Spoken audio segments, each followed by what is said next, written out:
Hello friends, आज हम solve करेंगे 12th मैथ एनसीईआरटी बुक के चैप्टर नंबर 3 मैट्रिक्स के एक्सरसाइज 3.1 के क्वेश्चन नंबर 1 को। इसको स्टार्ट करने से पहले हम आपको बताना चाहते हैं कि किस तरीके से इन चीज़ों को सॉल्व करते हैं। तो सबसे पहले तो आपको ये क्वेश्चन को पढ़ लेना है एक बार। तो क्या लिखा हुआ है, इन दी मैट्रिक्स ए। एक आपको मैट्रिक्स दिया हुआ है, बोल रहा है फर्स्ट नंबर में इसका ऑर्डर क्या होगा, दी ऑर्डर ऑफ द मैट्रिक्स। इस मैट्रिक्स का ऑर्डर क्या होगा, यानी संभव कोटियाँ क्या होगा। दूसरा नंबर बोल रहा है दी नंबर ऑफ एलिमेंट्स, यानी इस मैट्रिक्स में कितने एलिमेंट्स हैं, यानी अवयवों की संख्या कितनी है। और तीसरा नंबर जो है ना, हमें जनरल फॉर्म दिया हुआ है, बोल रहा है कौन कौन से एलिमेंट्स होगा, यानी A13 बराबर कौन सा एलिमेंट्स होगा, A21 बराबर कौन सा एलिमेंट्स होगा, और A33 बराबर कौन सा एलिमेंट्स होगा। इस तरीके से हमें इन पाँचों का निकालना है। तो साथ में आपको ये बताना चाहते हैं हम कि किस तरीके से आप अपने बोर्ड एग्ज़ाम में इस चीज़ को लिख सकते हैं, इस क्वेश्चन को सॉल्व कर सकते हैं। तो बोर्ड एग्ज़ाम में आपको इस तरीके से लिखना है। सबसे पहले तो आपको लिख देना है क्वेश्चन नंबर 1।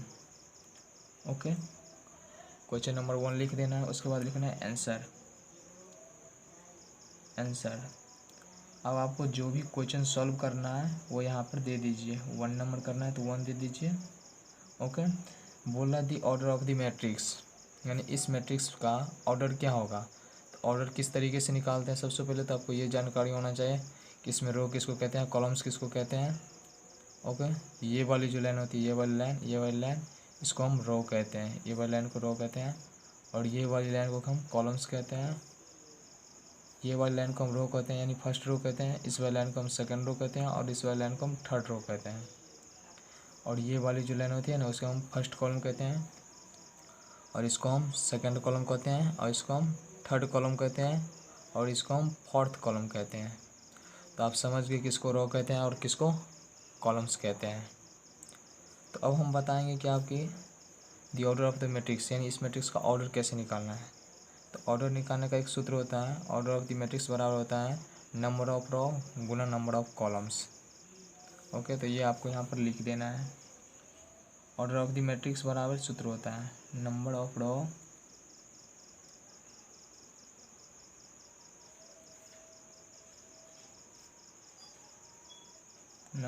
रो इसको हम m से डिनोट करते हैं, क्रॉस नंबर ऑफ कॉलम।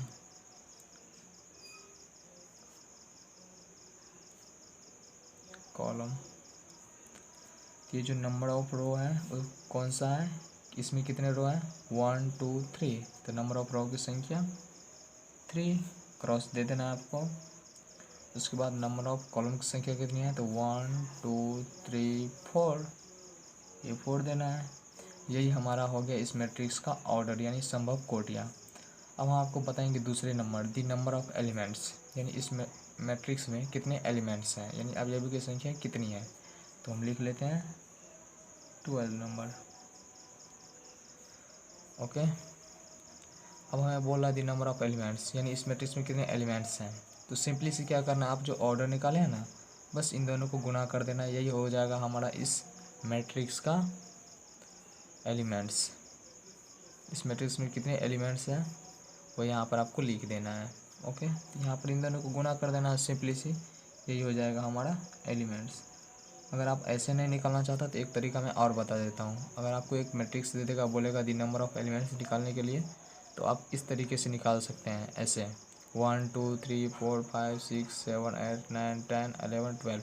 इस तरीके से भी आप इसे एक एक कर जोड़ जोड़ के आप निकाल सकते हैं। तो ये कितना हो गया, 12। किसी तरीक़ा से इसे जोड़िएगा तो ये 12 ही होगा, चाहे आप इस तरीक़ा से गुना करके निकाल लो या फिर 1 2 3 ऐसे करके निकाल लो, 12 ही निकलेगा। अब तीसरा नंबर हमारा आता है राइट द एलिमेंट्स। तो सबसे पहला बोला है वो A13 बराबर A13। तो ये जो पहले वाले होता है ना, ये पहले वाले ये रो की संख्या होता है, ये दूसरे वाले कॉलम की संख्या होता है। इसमें भी पहले वाले होता है ना, ये रो की संख्या होता है, और ये दूसरे वाले कॉलम्स की संख्या होती हैं। ये पहले वाले रो की संख्या, कॉलम्स की संख्या ये होती है। इस प्रकार सभी में यही होता है, ये पहले वाले रो की संख्या, दूसरे वाले कॉलम की संख्या होता है।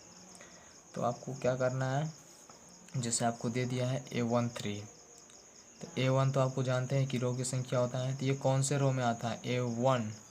तो ये 1 आता है इस वाले रो में ना, क्योंकि ये होता है R1 ये होता है, R2 ये होता है, R3। अगर यहाँ पे आपको 2 दिया रहता तो ये दूसरा रो लेते हैं, 3 दिया रहता है यहाँ पे तो हम ये तीसरा रो लेते हैं। यहाँ पर हमें 1 दिया हुआ है इसीलिए हम फर्स्ट रो लेंगे। ओके, और ये हमारा दिया हुआ है 3 कॉलम की संख्या। ओके, तो इसमें कॉलम की संख्या कौन है तीसरा नंबर पर, तो यह है फर्स्ट कॉलम, यह है सेकंड कॉलम, यह है थर्ड कॉलम, तो ये मेरा तीसरा कॉलम से है।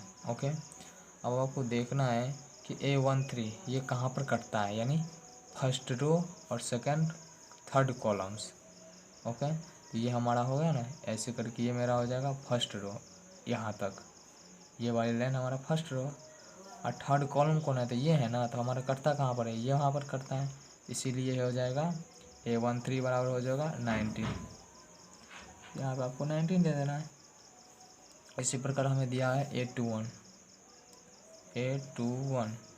यानी दूसरा रो और पहला कॉलम्स। आपको पता है क्योंकि पहला वाला जो होता है रो की संख्या को दर्शाता है, दूसरा वाला कॉलम्स की संख्या को दर्शाता है। तो ये कौन से रो में है, दूसरा रो में, तो ये हो जाएगा, ये दूसरा रो ये हो गया। अब पहला कॉलम कौन है, तो पहला कॉलम सी है ना, तो ये कहाँ पे करता है, दूसरा रो तो यहाँ ऐसे लकीर जाता है, और फर्स्ट कॉलम ऐसे, तो यह कहाँ पर, यहाँ पर करता है ना, इस 35 पर, तो यही हो जाएगा हमारा इस 35। उसके बाद हमारा हो जाएगा तीसरा नंबर A33 बराबर, यानी तीसरा रो और तीसरा कॉलम्स, तो कहाँ पर कटा, इस -5 पर, तो -5 हो जाएगा, कॉमा A24 बराबर, यानी दूसरा रो और चौथा कॉलम्स। इसमें दूसरा रो कौन है, ये दूसरा रो है और चौथा कॉलम्स ये है ना, ये है, तो यहाँ पे ये हो जाएगा, यहाँ पे कटा ना, यहाँ पर, तो ये हो जाएगा 12, कॉमा दे देंगे, फिर से A23 निकाल लेंगे। ओके, तो दूसरा रो और तीसरा कॉलम, दूसरा रो कौन है, ये है ना मेरे दूसरा रो, और तीसरा कॉलम्स क्या है, ये है ना, तो ये यहाँ कहाँ पे करता है, यहाँ पे हो जाएगा 5/2। तो इस प्रकार से इस क्वेश्चन को सॉल्व कर सकते हैं। अगर आप हमारे चैनल पर नए हैं तो हमारे चैनल को सब्सक्राइब कर लें और बेल आइकन को दबाना ना भूलें, क्योंकि जब भी हम नए वीडियो अपलोड करें तो उसका नोटिफिकेशन सबसे पहले आप तक पहुँचे। आज की इस वीडियो में इतना ही, मिलते हैं अगले वीडियो में।